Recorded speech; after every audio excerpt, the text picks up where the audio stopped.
These supply ships quickly sell their booze and restock in places like Canada and the Caribbean islands. Before Prohibition, an average of 12,000 gallons of alcohol was exported every year from Nassau, Bahamas. At the height of rum running, a staggering 2.5 million gallons leaves her docks every year. For 3 years, McCoy is the toast of Rum Row. He is legendary for always carrying the highest quality booze. His liquor becomes known as the Real McCoy.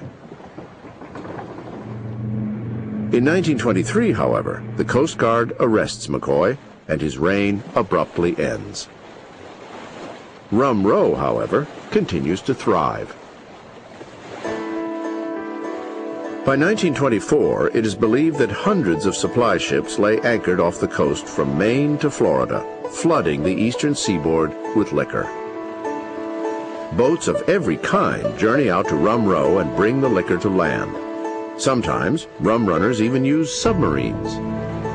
They were actually using a World War I U-boat to bring to the shores of Long Island torpedoes filled with bottles of scotch, and they were firing these torpedoes onto the beaches in Long Island.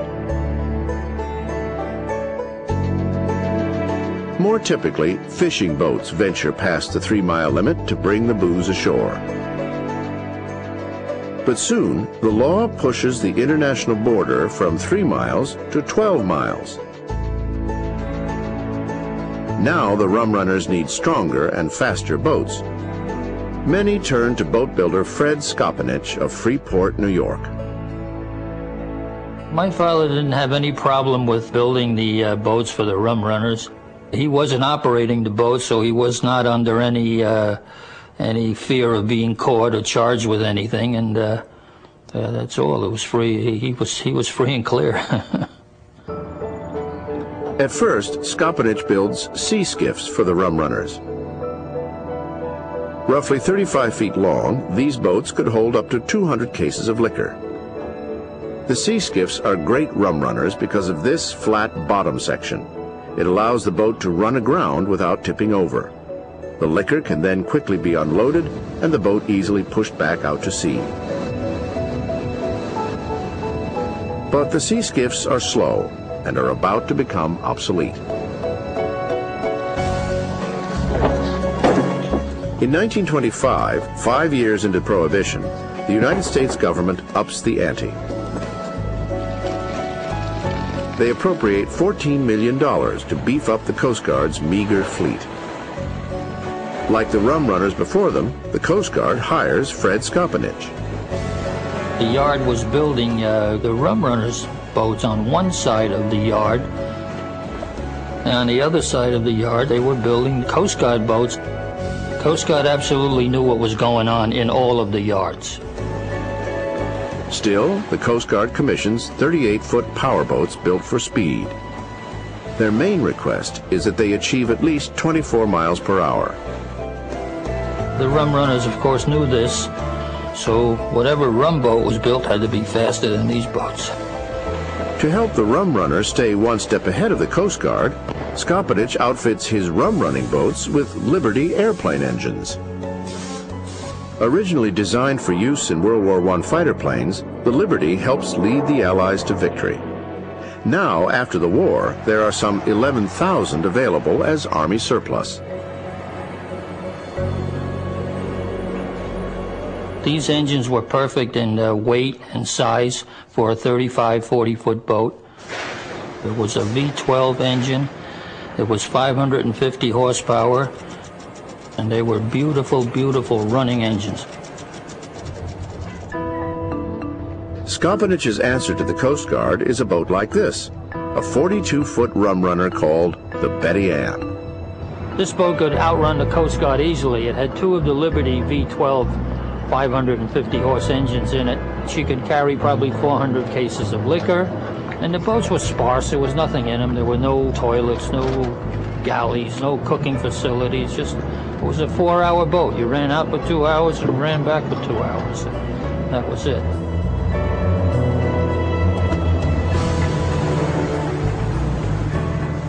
Beyond speed, Rumrunners add smoke screens to elude capture.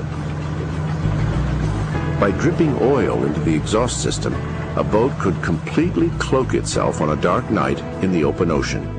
If you were running at night, if you put a little smoke in the air, the Coast Guard boat behind you couldn't see you no way. It was like drawing a curtain across.